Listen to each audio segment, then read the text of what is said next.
It all began beneath a silent, starry night. The world slept in peace, but destiny was awake. Under that endless sky, a donkey named Tobias grazed quietly near his master's hut. The air was calm, soft, almost sacred, until a faint creak shattered the stillness. Tobias lifted his head. His ears flicked alert. From the shadows, a man emerged, his face hard, his eyes cold, and his presence heavy with darkness. Before Tobias could warn his sleeping master, rough hands seized him. A rope tightened around his muzzle, and in an instant, the night turned cruel. The poor donkey was torn from his home, dragged away from the only life he'd ever known. The man led him to a place where light itself seemed to die, a vast, desolate land that stank of despair. Around him, countless donkeys moved in circles, turning millstones endlessly. Their bodies were thin, their eyes hollow, like souls trapped between life and death.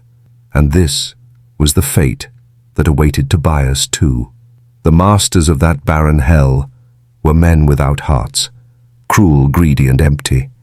They whipped the donkeys mercilessly, forcing them to work without rest, giving them just enough food and water to keep them alive, but never enough to keep them living. Tobias, though beaten and starved, carried a spirit that refused to break. He tried to escape, again and again, but every attempt only brought more pain, more blood, more lashes. Each strike didn't just tear his skin, it stole a piece of his hope, and soon, even Tobias, the noble donkey, began to bend beneath the weight of despair. Within a week, his heart whispered the most dangerous words a soul can speak. Maybe I should stop trying. But fate had other plans. One morning, when the masters were distracted, something unusual happened. The great wooden gate that sealed the estate had jammed, half open. The men argued, trying to repair it. And Tobias, weak from hunger, noticed something. His chains had loosened. Freedom, so close he could almost feel it. But fear can be louder than freedom. The memory of pain froze him. He turned away, whispering to himself, "If they catch me again, I won't survive." Then a voice broke through the silence, soft, steady, wise. From a nearby tree, a heron with feathers white as snow called out to him. "What are you doing, Tobias?" It said gently.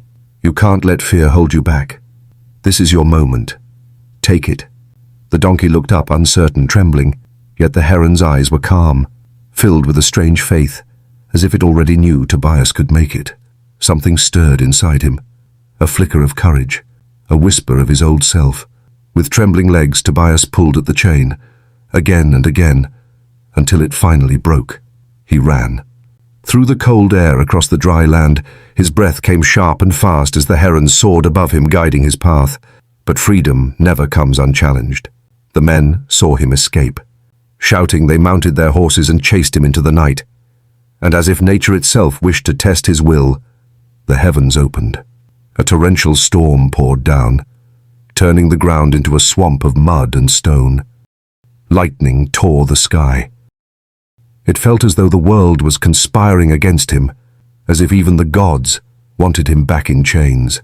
Tobias stumbled again and again. His legs buckled, rain blinded him. He could barely see beyond his nose. "I can't do it," he cried, his voice breaking under the storm. "I can't." But he wasn't alone. High above the clouds, the heron had escaped the rain, but not Tobias. Its voice pierced through the roar of thunder. "Keep going, Tobias. Don't stop now. You're almost there." Those words became a light in the darkness, a fragile hope that refused to die. Something inside the donkey ignited, not strength, but faith. Faith in something unseen. Faith in the one who believed in him when he couldn't. He kept walking. One step, then another. Not because he saw the way, but because he trusted it existed. And suddenly, as quickly as it began, the storm broke.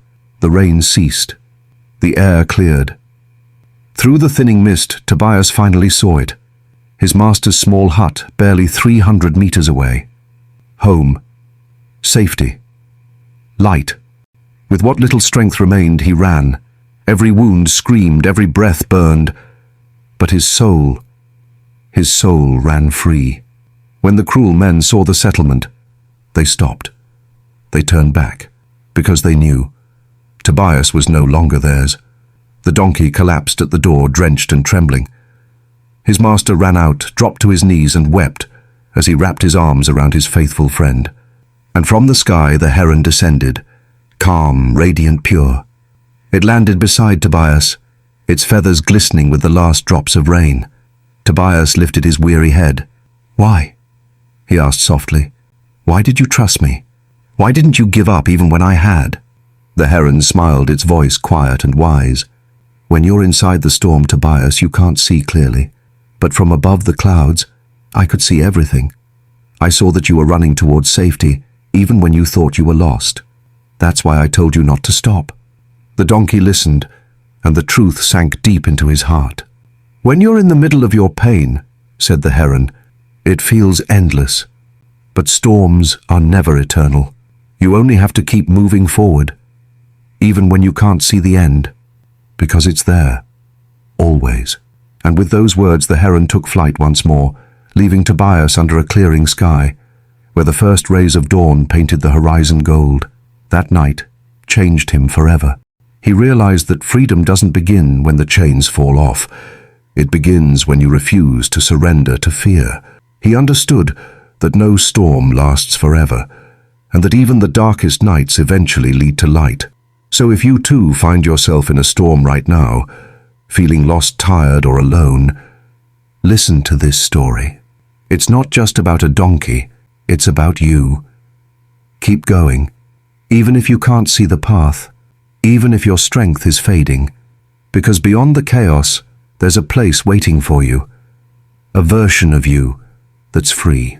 The only chain that can truly hold you is the one inside your mind. Break it. And remember, the heron's wisdom still echoes. Someone somewhere can see what you can't. They believe in you. So don't stop. Let this story lift you above the storm clouds, so you can see, just as Tobias did, that the sun is still shining, even if you can't see it yet.